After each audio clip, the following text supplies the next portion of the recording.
Anda telah mengunduh podcast yang dipaparkan oleh Pendeta Dr. Erastus Sabdono ini dari truth.id/voice. Selamat mendengarkan podcast ini. Shalom saudara sekalian, salam sejahtera dalam Tuhan kita Yesus Kristus. Kebenaran hari ini, saudaraku, berjudul kecerdasan rohani. Saudaraku, Tuhan menghendaki kita memiliki kecerdasan seperti Allah, yaitu kecerdasan rohani. Kecerdasan rohani artinya kemampuan untuk kita bisa mengerti apa yang Allah kehendaki dalam hidup kita, di dalam segala hal, dimanapun dan kapanpun. Saudaraku, untuk mencapai kecerdasan rohani ini, saudara, di mana seseorang bisa mengerti kehendak Allah, apa yang baik, yang berkenan dan yang sempurna, atau memiliki sensitivitas kepekaan terhadap pikiran dan perasaan Allah, kita atau seseorang atau orang percaya harus melalui proses perjalanan waktu. Ini proses pendewasaan. Jadi tidak bisa singkat dan tidak mudah dan tidak secara otomatis. Proses pendewasaan ini tidak bisa digantikan dengan pendidikan budi pekerti atau pendidikan etika, walaupun pendidikan etika dan pendidikan budi pekerti dibutuhkan.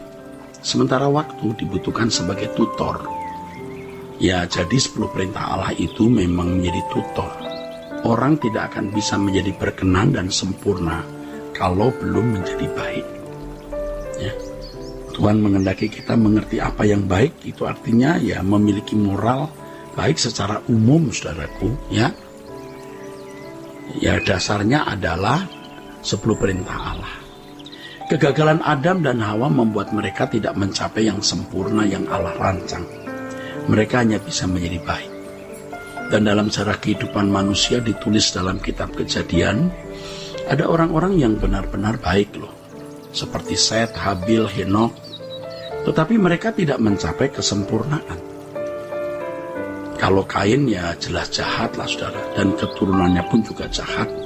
Mereka bisa menjadi bejat atau rusak. Tetapi keturunan Set bisa menjadi baik, namun tidak bisa menjadi sempurna. Inilah yang harus dipahami oleh orang percaya ketika dipanggil menjadi umat pilihan. Hidup kita ini diproyeksikan sepenuhnya untuk memiliki kecerdasan rohani atau yang juga disebut sebagai spiritual quotient, standar Allah di mana Tuhan Yesus Kristus menjadi modelnya. Jadi kalau Alkitab mengatakan, hendaklah kamu dalam hidupmu bersama menaruh pikiran dan perasaan yang terdapat juga dalam Kristus Yesus, sebenarnya kalimat itu sama artinya dengan milikilah spiritual quotient seperti yang dimiliki Yesus. Dalam segala hal yang dilakukan oleh Yesus, selalu tepat, tidak hamartia, tidak meleset, selalu tepat. Kalau kita harus menjadi seperti Yesus, bukan berarti kita menyamai kesempurnaannya, bukan berarti kita bisa setingkat dengan dia. Soal setingkat atau tidak setingkat juga ditentukan oleh kadar pencobaan yang dialami seseorang, ditentukan kadar pergumulan yang dijalani. Kadar pencobaan dan pergumulan yang dialami Tuhan Yesus itu luar biasa. Ibarat gelombang tingginya 10 meter, saudara. Kalau kita mengalami gelombang mungkin hanya 2 meter. Tapi 2 meter itu harus bisa kita lalui.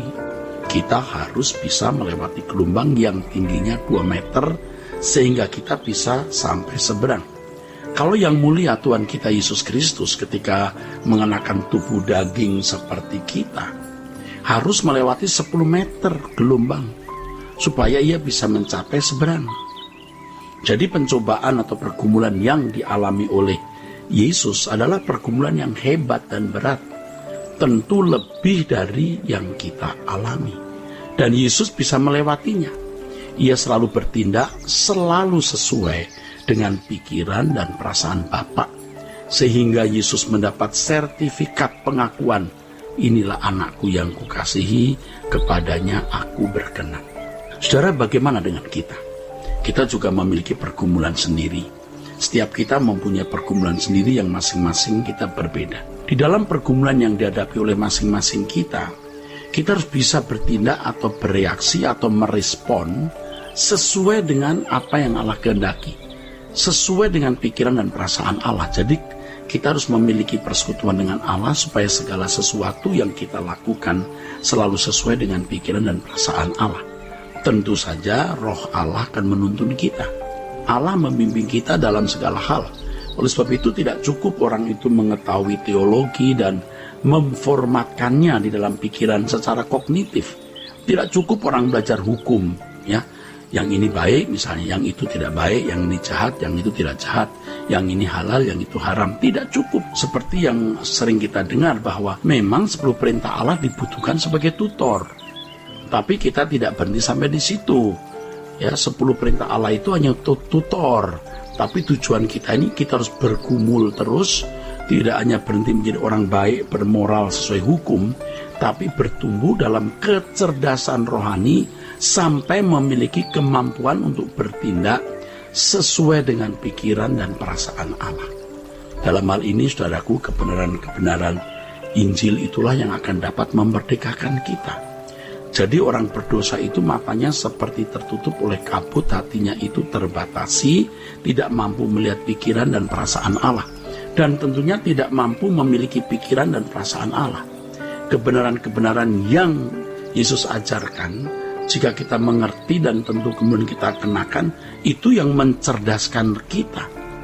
Yang menjadi penyesatan selama ini di banyak gereja adalah ketika mereka fokus pada pengalaman-pengalaman bangsa Israel di perjanjian lama, seakan-akan orang Kristen bisa mengimitasi umat Israel yang katanya sama-sama umat pilihan Allah.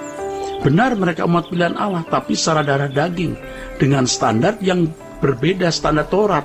Sedangkan kita umat pilihan perjanjian baru yang standarnya adalah Yesus. Oleh sebab itu kita harus belajar Injil, ya, bukan belajar hukum Taurat, tetapi secara moral umum kita juga harus sudah baik dulu, saudara, karena Taurat itu merupakan tutor. Ya, 10 perintah Allah itu ya harus kita pahami, kita harus sudah bisa hidup sesuai dengan ya 10 perintah Allah atau hukum moral yang juga dipahami agama-agama lain. Bahkan orang-orang yang tidak beragama pun juga memiliki standar hukum seperti 10 perintah Allah itu. Jadi kekristenan itu berpusat atau berepicentrum pada diri Yesus, yaitu apa yang diajarkan dan apa yang Yesus kenakan. Untuk ini dibutuhkan perjumpaan dengan Roh Kudus yang akan menuntun kita memahami bagaimana memiliki kehidupan seperti kehidupan yang dikenakan oleh Yesus. Saudara, jangan merasa puas dengan gelar doktor, ya, magister teologi atau sarjana teologi. Jangan merasa puas, karena itu tidak membuat kita otomatis memiliki kecerdasan rohani. Malangnya banyak orang yang sekolah teologi merasa dengan memiliki gelar lebih tinggi membuat mereka lebih pintar dan cerdas. Ya, mungkin benar secara akademisi atau secara literal bisa lebih cerdas, lebih luas pemahamannya mengenai banyak pokok-pokok bahasan seperti yang tersaji dalam kurikulum sekolah tinggi teologi. Tetapi memahami pikiran perasaan Allah adalah hal yang berbeda, sangat berbeda. Di sini dibutuhkan perjalanan waktu dan ketekunan setiap individu, setiap hari, setiap saat untuk benar-benar mempelajari apa yang diajarkan Yesus dan apa yang dilakukannya sehingga kita bisa menggelar hidup kita seperti kehidupan Yesus. Tidak bisa tidak, seseorang harus dipimpin Roh Kudus untuk ini. Tapi kita melihat ironisnya, justru hal ini sering dianggap subjektif oleh para teolog di sekolah-sekolah tinggi teologi. Dianggap tidak akademis, dianggap tidak sistematis. Dan inilah yang kemudian merusak kehidupan para teolog, yang mana kemudian mereka menjadi pendeta. Wah, di mana mereka bisa mendengar suara Tuhan mengajarkan kepada umat?